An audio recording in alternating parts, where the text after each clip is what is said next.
Dans cette vidéo, je vais vous révéler 5 vérités que vous devez absolument savoir avant de faire n'importe quel concours. Croyez-moi les amis, ça fait toute une différence.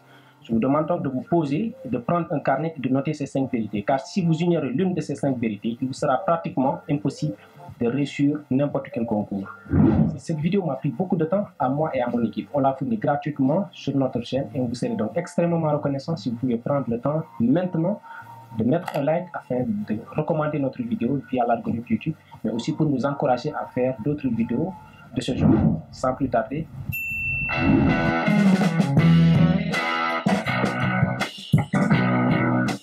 vérité numéro 1, pour réussir un concours, il faut commencer très tôt. Malheureusement, la plupart des élèves ne sont pas conscients de ce paramètre. Ils vont attendre jusqu'en classe de terminale pour pouvoir préparer les concours. Alors que les concours, ça se prépare depuis la seconde. Pourquoi est-ce qu'on doit préparer les concours depuis la seconde?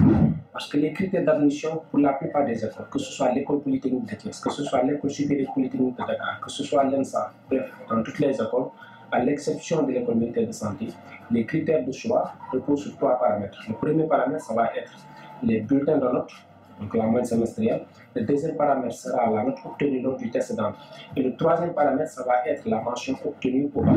Et pour ceux qui veulent très tôt préparer les concours, nous confectionnons des annales en mathématiques et en PC. De la 3e à la terminale, ce sont des recueils d'exercices corrigés conformes au programme sénégalais. Tout ce que vous avez à faire, c'est de visiter notre site internet www.multilivre.com. Il y a une liste de livres pour tous les niveaux. Vous pouvez commander en ligne. Si vous avez des problèmes pour commander, vous pouvez tout simplement nous envoyer un message sur WhatsApp sur le numéro 77 465 32 33. On vous envoie la liste des livres, vous commandez, commencez à vous exercer, vous intégrez les groupes WhatsApp afin de pouvoir suivre avec nous, n'est-ce pas, tout le programme de mathématiques de la 3e.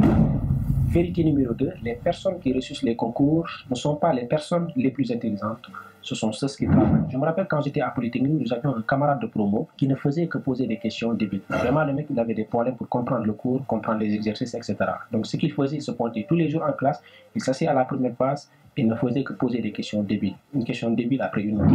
Donc, on se mariait, on se disait que l'an prochain, il sera renvoyé, il ne serait plus avec nous. Mais ce qu'on ne savait pas, c'est qu'on avait absolument tort. C'était pas un mec intelligent, mais c'était un mec qui est extrêmement discipliné. Il venait toujours en classe, il s'asseyait devant, il posait tout le temps des questions, il prenait des notes, il rentrait, il donnait.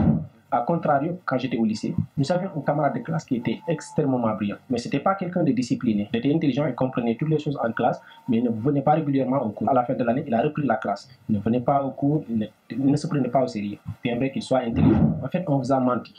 Les personnes qui réussissent, les personnes qui atteignent les sommets, ce ne sont pas des personnes qui sont forcément intelligentes. C'est des gens qui sont disciplinés et qui se donnent les moyens de réussir. Troisième vérité, vous devez croire en vos sens de réussite, en vos sens de succès. Mais si vous n'êtes pas convaincu que vous méritez quelque chose, que vous êtes capable de réussir quelque chose, vous ne pourrez jamais le réussir. Le concours, c'est une compétition. Vous serez un millier de candidatures dans le cadre du concours d'entrée à l'EPT par exemple. Pour l'EMS, vous serez 2000, 3000 candidats et ce sont finalement des élèves qui sont convaincus, qui sont capables de réussir le concours, qui vont le réussir. Si vous ne vous faites pas confiance, personne ne vous fera confiance. Donc tout commence par vous. Vous devez croire à vos chances de succès, vous devez croire que vous avez une chance de réussir le concours, vous devez tout mettre en œuvre pour pouvoir atteindre vos objectifs. Si vous êtes quelqu'un qui n'a pas confiance en lui, ce que je vous recommande dans ce cas, c'est de prendre une feuille et d'écrire « j'ai confiance en moi », de le répéter, puis de le répéter 10 fois, matin, midi et soir. Donc le cerveau, c'est un outil qui est extrêmement puissant. Vérité numéro 4, échouer à un concours ne fait pas de vous un mauvais élève. La plupart des élèves vont tenter les concours, ils vont échouer, ils vont se dire que finalement, je ne suis pas un bon élève. Moi, j'ai l'habitude de dire que les meilleurs élèves sont en général dans les universités, parce que c'est des élèves qui parfois ne font pas les concours, ou bien simplement qui n'ont pas la chance de réussir les concours. Vous pouvez tenter beaucoup de concours, une fois, 2 fois, que vous les échouez, mais sachez que ça ne fait pas de vous un mauvais élève. Tout ce que vous avez à faire, c'est de changer vos méthodes de préparation. Et pour votre information, la plupart des concours, tant que vous ne dépassez pas l'âge limite de 22 ans, vous pouvez encore retenter. Vous pouvez prendre 1 an et le consacrer à la préparation d'un concours que vous avez échoué l'année précédente. Donc sachez que l'échec fait partie du processus. Ça ne signifie pas que vous êtes mauvais, ça ne signifie pas que les autres sont meilleurs que vous, mais ça signifie simplement que vous devez accorder plus de temps pour vous préparer, pour, n'est-ce pas, revenir en force, changer vos méthodes d'apprentissage, vous documenter suffisamment afin de pouvoir maximiser. 5e vérité, réussir à un concours ne fait pas de vous une personne qui a réussi sa vie. La plupart des élèves me demandent assez souvent encore est-ce que si je réussis l'école polytechnique de Thiès, est-ce que si je réussis l'école militaire de santé, est-ce que si je réussis telle école, je serai quelqu'un qui a réussi sa vie. Il faut savoir que réussir à l'école et réussir dans la vie réelle, ça n'a rien à voir. La preuve, la plupart des gens qui ont réussi au Sénégal, que ce soit des milliardaires, c'est des gens qui n'ont pas fait de grandes études. L'école polytechnique de Thiès et toutes les autres écoles, tout ce qu'elles ont à faire, c'est de vous dispenser une bonne formation, que vous ayez toutes les connaissances requises, l'essentiel des connaissances requises pour pouvoir être prêt sur le marché de l'emploi. Donc les amis, on arrive au terme de la vidéo. Si elle vous a plu, n'oubliez pas de liker la vidéo, de la partager avec vos amis et dites-moi ce que vous pensez de ces 5 vérités dans les commentaires. Et si vous voulez qu'on fasse d'autres vidéos sur les mêmes thématiques, vous n'avez qu'à l'écrire en commentaire.